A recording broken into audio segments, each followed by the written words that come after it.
Welcome back to my Facebook and YouTube channel. Valencia versus Barcelona का game, क्या मैं उसका रिव्यू करूं अब बहुत ही दुख हुआ। और मेरे ख्याल से लीग तो हमारे हाथ से अब निकल चुकी है। अब लीग में वापस आना ना नामुमकिन सी बात है। हाँ, अगर कोई मिरेकल हो जाए तो वो एक अलग बात है। जिरोना और रियल मैड्रिड अगर 3-4 गेम्स ऊपर नीचे वहां पर पॉइंट लूज करती है तो हम शायद उनको कैच कर सके, वो भी तब अगर हम अपनी गेम्स जीतना शुरू करें। तो इस वक्त तो हालात बहुत ही ज़्यादा बुरे हैं। हमें इस इल्यूजन में नहीं रहना चाहिए कि यार हमने 35 अटैक्स बनाए, 16 शॉट्स लिए, 8 ऑन टारगेट भी थे और हमने बड़ी अच्छी गेम खेली है, तो इसलिए हम लोगों ने इतना अटैक किया। हमें इस इल्यूजन में नहीं रहना चाहिए। हम लोग बहुत ही बुरा खेल रहे हैं।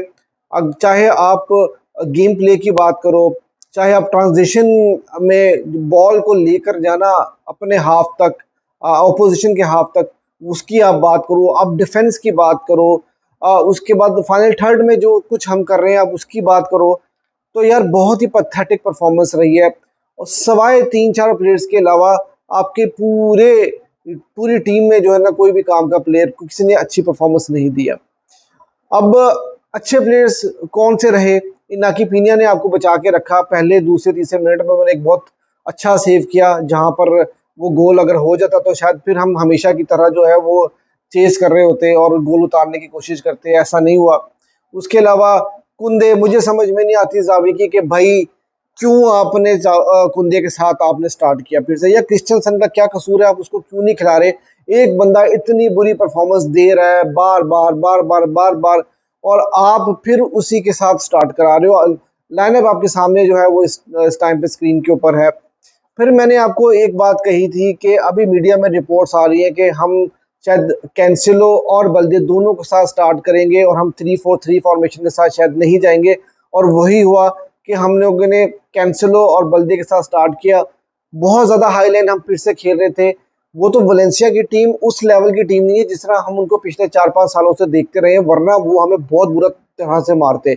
वो लोग ट्रांजिशन में हमसे फिर भी बहुत बेहतर थे। क्विक पासिंग के साथ वो तेजी के साथ अटैक कर रहे थे। ठीक है, उनके पास वो क्वालिटी नहीं थी, लेकिन हम अपने प्लेयर्स के साथ ये चीज़ एक्सपेक्ट करते हैं कि यार हमारी क्वालिटी काफ़ी बेहतर है, हमारे प्लेयर्स उनसे बेहतर है। तो हम लोग ट्रांजिशन में इतना स्लो हो जाते हैं, रुक जाते हैं, और फिर उसके बाद 4-5 पासिस जब हमारे कंप्लीट हो जाते हैं तो छठे पास के ऊपर आके भी बॉल हम लोग दूसरी टीम को दे देते हैं, बॉल लूज कर जाते हैं।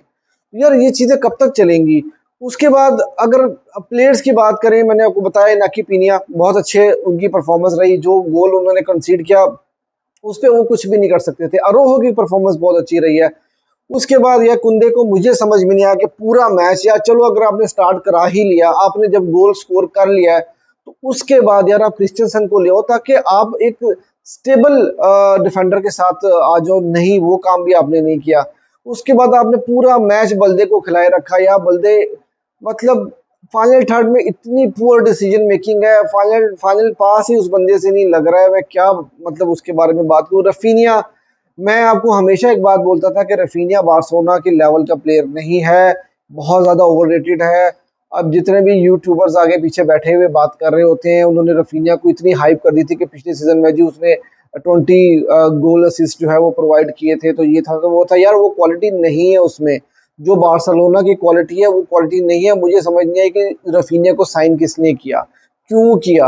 वो आप देखेंगे उसने कुछ भी नहीं किया। जो फिलिस की गेम, वो गोल के अलावा कुछ भी नहीं था, उसने कोई कंट्रीब्यूट नहीं किया। उसके बाद लेवेंडोस्की लेवेंडोस्की नो डाउट पिछली गेम से काफी ज्यादा बेहतर नजर आया, लिंकअप प्ले में भी बेहतर नजर आया, उनका इंटेंट भी नजर आया, उन्होंने कुछ अच्छे शॉट्स भी लिए। लेकिन भाई उनका काम है गोल स्कोर करना, अगर वो गोल स्कोर नहीं करेंगे तो लेवेंडोस्की का हमें कोई फायदा नहीं है। वो स्ट्राइकर खेल रहे हैं, उन्होंने ही हमें गोल प्रोवाइड करने हैं, जिससे उन्होंने पिछले सीजन में भी करके दिए थे। लेकिन इस सीजन में वो गोल नहीं कर पा रहे। एक दो बड़े अच्छे उन्होंने चांसेस लिए, कीपर ने रोक लिया, सब कुछ है, लेकिन उनका काम ये बनता था कि भाई उनको गोल स्कोर करके देना है। और चाहे कीपर को आप हाथ में नहीं मार सकते, आपको जो है वो जगह बनानी पड़ेगी लेफ्ट राइट कॉर्नर पे, कहीं तो आपने बॉल कहीं से तो निकालना है ना भाई। लेवेंडोस्की पता नहीं कब फॉर्म में आएंगे, जब सीजन खत्म हो जाएगा, क्योंकि ला लीगा तो ये तो बात कंफर्म है कि अब तो हमारे हाथ से निकल चुकी है। और उसके अलावा अगर आप बात करते हैं, रोहो की परफॉर्मेंस बहुत अच्छी थी। Frenkie de Jong world class performance थी यार, वो उस बंदे ने जो पास दिया था रफीनिया को जिस पे गोल हुआ, और उसके अलावा भी उसने एक दो बड़े अच्छे पासेस निकाल के दिए, लेकिन नहीं, हमारे जो प्लेयर्स उन्होंने कसम खाई हुई थी कि यार हमने गोल स्कोर नहीं करना, स्पून फीडिंग करनी पड़ेगी इनको यार, कि बस खाली गोल दे दो और बॉल दे दो, जिस तरह जो फिलिक्स ने गोल स्कोर किए ना, उनको ऐसे ही चांस मिलेंगे तो गोल स्कोर करेंगे। मैं क्या रिव्यू करूं, मतलब कुछ समझ में ही नहीं आ रहा यार। ऊपर से जावी की या सब्स्टिट्यूशंस मुझे समझ में नहीं आती, क्या सब्स्टिट्यूशंस किए, आप बल्दे के साथ लगे रहे हो, उसको चलाते रहे हो, उसके बाद आपने कुंदे को नहीं हिलाया अपनी जगह से, और फिर हमने गुंडोगन को वापस बुला लिया, और मतलब गुंडोगन का वापस आना नहीं बनता था, ठीक है उनकी भी गेम इतनी अच्छी नहीं थी, लेकिन फिर भी वो बेटर थे यार। आप गुंडोगन को ले आए, आपका काम बनता था कि आप जो फिलिक्स को निकाल के आप तो फरहान टोरेस को ले आते, और उसके बाद पीछे से आप बल्दे को निकाल के आप क्रिस्टियनसन को ले आते, कुछ हिस्सा की आपको जो है ना वो थोड़ा सा अगर आप सॉलिड हो जाते तो शायद आपको वो गोल भी ना पड़ता। गोल हमने कैसे खाया, या चार पांच डिफेंडर्स थे, उसके बीच में से वो उस बंदे ने शॉट ले लिया और गोल स्कोर कर दिया। मतलब यार आप कैसे एक बंदे को शॉट लेने दे सकते हो, आप चार या पांच, आप इतनी बड़ी नंबर में आप पीछे हो, और वहां पर वो बंदा शॉट ले रहा है, आपने उसको प्रेस नहीं किया, आपने उसको रोकने की, ब्लॉक करने की कोशिश नहीं की। यार पैथेटिक यार, मतलब अब मुझे नहीं समझ में आ रहा कि अब मुझे तो ये लगता है कि जावी के ऊपर ना और ज्यादा प्रेशर आएगा, मीडिया की तरफ से प्लेयर्स के ऊपर और ज़्यादा प्रेशर आएगा, और जिसकी वजह से हम लोग मजीद पॉइंट लूज करेंगे। अ, अगर आज इस मैच में अगर आप देखें तो सिर्फ फ्रैंकी डियोंग थे, पेड्री की परफॉर्मेंस बहुत अच्छी थी, अरोहो की परफॉर्मेंस बहुत अच्छी थी, नाकी पीना की परफॉर्मेंस अच्छी थी, गुंडोगन की परफॉर्मेंस डिसेंट थी, मतलब अब पहले आप लोगों ने कुछ चांसेस प्रोवाइड किए थे, कुछ बना के दिए थे, लेकिन उसके बाद मतलब वो भी कोई इतना खास नहीं। लेकिन आप गुंडोगन को क्या ब्लेम करोगे, पिछले चार पांच मैचेस से वो बंदा परफॉर्म करके दे रहा है, आपको चांसेस बना बना के दे रहा है, हाथों में मतलब प्लेट में रख के दे रहे हैं यार चांसेस, आप फिर गोल नहीं स्कोर कर रहे तो कोई क्या करे यार। इंटेंट थोड़ा सा नजर आया था टीम में, कुछ पहले से बेहतर खेलते हुए नजर आए थे, लेकिन नहीं यार, जब तक आप गोल स्कोर नहीं करोगे इतने चांसेस बनाने का कोई फायदा नहीं है, जब तक आप गोल स्कोर नहीं करोगे तो यार कुछ नहीं होगा, आप नहीं आप compete कर सकोगे। आप एथलेटिको मैड्रिड ने अपने 3 पॉइंट लूज कर दिए, लेकिन यार अब हमारा मुकाबला उनके साथ नहीं है, हमारा मुकाबला मैड्रिड और जिरोना के साथ है। अब अगर कल वो अपनी अपनी गेम जीत गए तो ये डिफरेंस बहुत बड़ा डिफरेंस हो जाएगा। ऑलरेडी जिरोना जो है वो 7 पॉइंट के ऊपर थी, अब बारसा ने 1 पॉइंट लिया, तो अगर जिरोना मैच जीती है तो 9 पॉइंट पे आ जाएगी।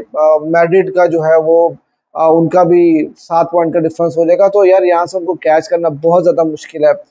आह, इतने चांस मिस किए, फरहान टोरेस ने आते ही चांस मिस किया, आखिरी मोमेंट में उन्होंने मिस किया, रफीनिया का चांस यार, उस बंदे ने जो 101 चांस मिस किया यार, उसका कहाँ से वो ब्राजीलियन है यार, वो कौन सा डीएनए उसका, ब्राजील वाला डीएनए मुझे तो समझ में नहीं आता। हमने इतने चांसेस मिस किए, कुंदे ने एक फिर से ब्लंडर कर दिया था फर्स्ट हाफ में, जब उसने अपना हेडर वो क्लियर करने जा रहा था कि उससे बॉल नहीं कंट्रोल हुआ, और वलेंसियन प्लेयर के पास बॉल चली गई, उसने गोल स्कोर कर दिया। यार कोई आंसर नहीं मेरे पास, कोई कुछ भी नहीं है यार। मैं मतलब क्या बात करूं कि रफीनिया ने जो 101 मिस किया, उसका क्या कर सकते हैं यार, मुझे समझ में नहीं आ रहा। बल्दे यार, नहीं यार, वो हमारे लेवल का प्लेयर नहीं है बार्सिलोना, जो आप इम्प्रूव ही नहीं कर रहे हो। का क्या मैनेजमेंट का प्रॉब्लम है, क्या कोचिंग का प्रॉब्लम है कि जहाँ पर आकर आपके प्लेयर्स इंप्रूव नहीं हो रहे हैं, आप प्लेयर लेवल के ऊपर जो है वो प्लेयर्स को प्रॉपर मैनेज नहीं कर पा रहे हो, उनको इम्प्रूव नहीं कर पा रहे हो, क्या प्रॉब्लम है मुझे समझ में नहीं आ रहा। और बहुत ज़्यादा जो है ना वो चीज़ें चेंज करने वाली हैं। अब विंटर ब्रेक में तो शायद हम नहीं कर सकेंगे, ये जो विंटर विंडो जो आ रही है, लेकिन शायद विटर रूक के आने के बाद से शायद लेवेंडोस्की को बेंच किया जाए, और शायद विटर रूक को चांस में तो शायद वो कुछ कर दें। वो भी उस 18-19 साल के लड़के से हम क्या एक्सपेक्ट करें जिसने इस लेवल की फुटबॉल नहीं खेली। हम तो बल्कि ये सोचते हैं कि यार उसको थोड़ा सा टाइम चाहिए, 1 डेढ़ साल का टाइम चाहिए कि वो डेवलप हो, लेवा के साथ वो डेवलप हो, लेकिन लेवा भाई तो बिल्कुल कसम खा के बैठे कि उन्होंने गोल ही स्कोर नहीं करना। तो यार बहुत ज्यादा डिसअपॉइंटमेंट है।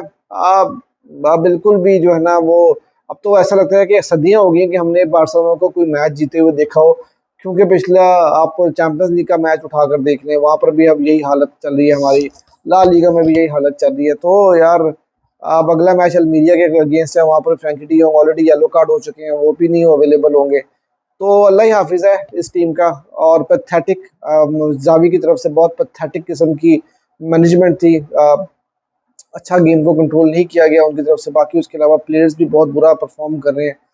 तो ये चीज़ें अच्छे डायरेक्शन में नहीं जा रही हैं, और मुझे लगता है कि यहाँ से जो है वो चीज़ें जो है ना डिज़ास्ट्रस होती ही चली जाएंगी, और सीज़न के आखिर में जाकर जो है ना वो हमें मेरे ख्याल से ओवरहॉलिंग की तरफ जाना पड़ेगा, पूरा स्क्वाड चेंज करना पड़ेगा। और फिर दूसरे क्लब फ़ायदा उठाते हैं जब आप डिस्परेट होते हो ना, आप प्लेयर्स को सेल करने की कोशिश करते हो, तो प्लेयर्स दूसरे क्लब फ़ायदा उठाते हैं, वो प्राइस भी कम लगाते हैं। तो बहुत ही खैर, अब मैं क्या बात करूं, मुझे तो समझ में कुछ नहीं आ रहा। आप भी अपना ओपिनियन दें मुझे, क्या गेम किस तरह के थी लगी आपको, कहाँ पे बारसा को इम्प्रूव करना चाहिए। और अगर अभी तक आपने मुझे फेसबुक पे फॉलो नहीं किया और सब्सक्राइब नहीं किया यूट्यूब पे, तो please do follow and subscribe.